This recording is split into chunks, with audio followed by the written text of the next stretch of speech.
აკლდამა, რომლის გახსნას უკვე 2000 წელია ვერავინ ბედავს.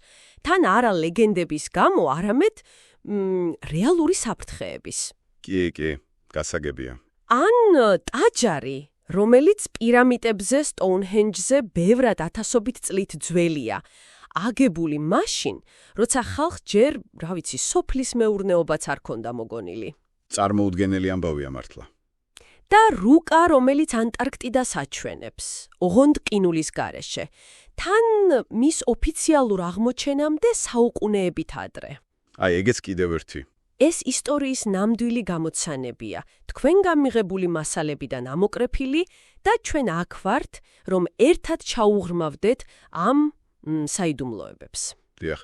ეს წყაროები ნამდვილად გვაფიქრებს, რამდენად ბევრი რამ არ ვიცით ჩვენს წარსულზე რეალურად. მართალია. ვეცდებით გავიგოთ, რა ხდის სამადგილებს ამ არტეფაქტებს ასე განსაკუთრებულს და რატომ რჩება თანამედროვე მეცნიერებისთვისაც კი, ამოუხსნელი.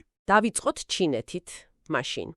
იმპერატორ ცინ შიხუანდის აკლდამით. ყველამ ვიცით ტერაკოტის არმია, ხო? ეგ ცნობილია. კი, რა თქმა უნდა. მაგრამ თავად იმპერატორის სამარხი, ცენტრალური კამერა, ეგ დღემდე ხელუხევლელია. რა აჩერებთ არქეოლოგებს? რატომ ვერ ხსნიან? აქ, ესე იგი, რამდენიმე ფაქტორია. პირველი, სიფრთხილეა საჭირო ძალიან. ანუ, ტერაკოტის მეომრები რომ იპოვეს, იმათ ზედაპირზე უნიკალური საღებავები ჰქონდათ და ჰაერთან კონტაქტისას წუთებში გაქრა ფაქტობრივად. მართლა? ხო, და არის საფუძველიანი შიში, რომ სამარხის გახსნამ შეიძლება შიგთავსი უნიკალური რაღაცეები სამუდამად დააზიანოს. ანუ, ეს უბრალოდ რაღაც ლეგენდა და შიში კი არა, რეალური საშიშროებაა არტეფაქტებისთვის. ზუსტად.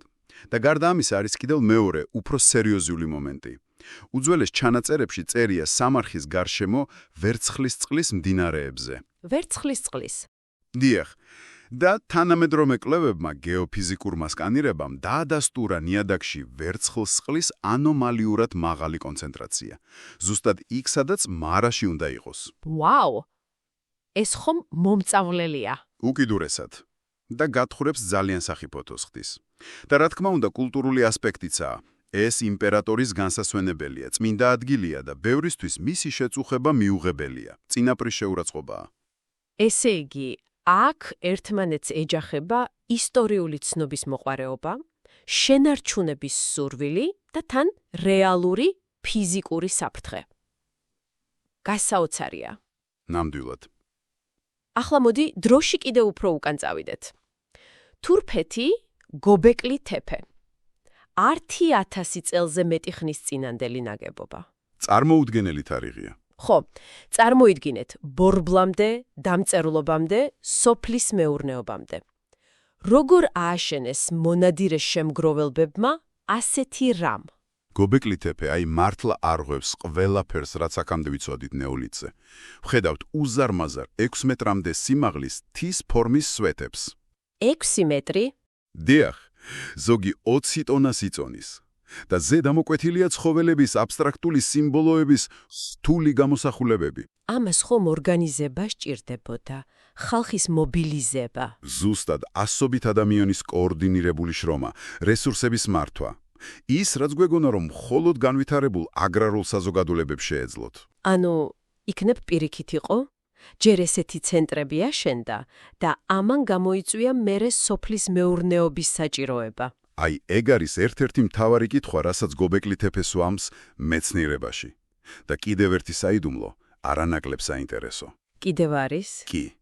დაახლოებით 8,000 წლის წინ ჩვენს წელთაღრიცხვამდე ეს კომპლექსი მისმა შემქმნელმა თუ შთამომავლებმა რატომღაც განზრახ მიწით დაფარეს. დამარხეს. რატომ? ზუსტად არავინ იცის. თითქოს სურდათ, რომ დაემალათ ეს ადგილი. წარმოუდგენელია. ახლა მოდი უფრო ახლო წარსულში გადმოვინაცვლოთ, მაგრამ არანაკლები დუმალ ამბავთან. მე-17 საუკუნე თურქი ადმირალი პირი რეისი და მისი რუკა 1513 წლის. პირი რეისის რუკა. კლასიკაა უკვე. რა არის მასში ასეთი განსაკუთრებული?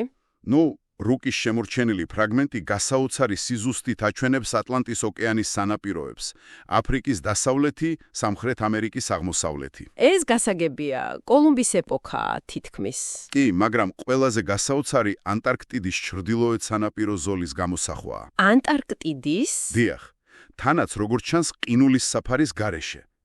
ეს კონტინენტი ოფიციალურად ხომ მხოლოდ მე-19 საუკუნეში აღმოაჩინეს, 300 წლის შემდეგ. ჯონ პირი რეისი წერდა, რომ ეს რუკაში ადგინა დაახლოებით 20 სხვადასხვა უფრო ძველი რუკის საფუძველზე.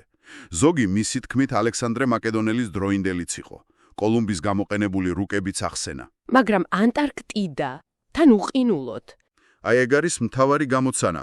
არც ერთი ჩვენთვის ცნობილი წყარო იმ დროიდან ვერ ხსნის ამას.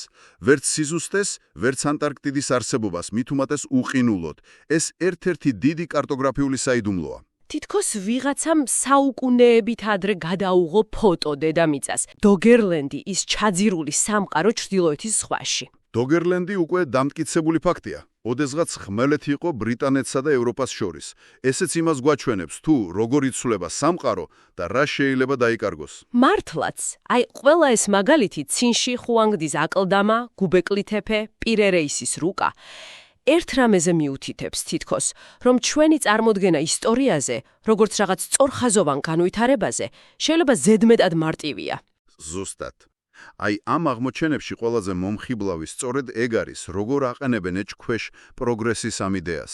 დალუქული სამარხი, რომელსაც თანამედროვე მეცნიერებაც ვერ ეკარება ადვილად. ხო, ტაძარი, რომელიც ცივილიზაციის საწყისებს 1000 წლეულებით უსწრებს.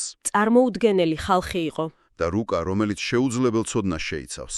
ეს ყველაფერი მიანიშნებს, რომ შესაძლოა არსებობდა სხვა გზები, დაკარგული ცოდნა, ადამიანური შესაძლებლობები, რომელთა სრულად გააზრება ჯერ კიდევ გვიჭირს. ნამდვილად გვაფიქრებინებს კიდევ რამდენი რამ იმალება წარსულის ფენებში, აი მიწისქვეშ ან ძველ ჩანაწერებში. ესენი მხოლოდ ისტორიული კურიოზები არ არის. ეს არის მოწვევა, რომ დავსვათ კითხვები იმაზე, რაც გვგონია, რომ ვიცით. ადამიანზე, მის შესაძლებლობებზე, წარსულზე, კიდევ რომელ ჩვენს წარმოდგენებს შეცვლის მომავალი აღმოჩენები. თუ ამ ისტორიულმა გამოცანებმა თქვენი ცნობის მოყვარეობაც გააღვიძა, აუცილებლად მოიწონეთ ეს ჩანაწერი და გამოიწერეთ არხი. დიახ, ეს დაგვეხმარება, რომ მსგავსი საინტერესო თემები უფრო მეტმა ადამიანმა ნახოს. და თქვენც არ გამოტოვებთ ჩვენს მომავალ კვლევებს. შევხვდებით შემდეგ ჯერზე.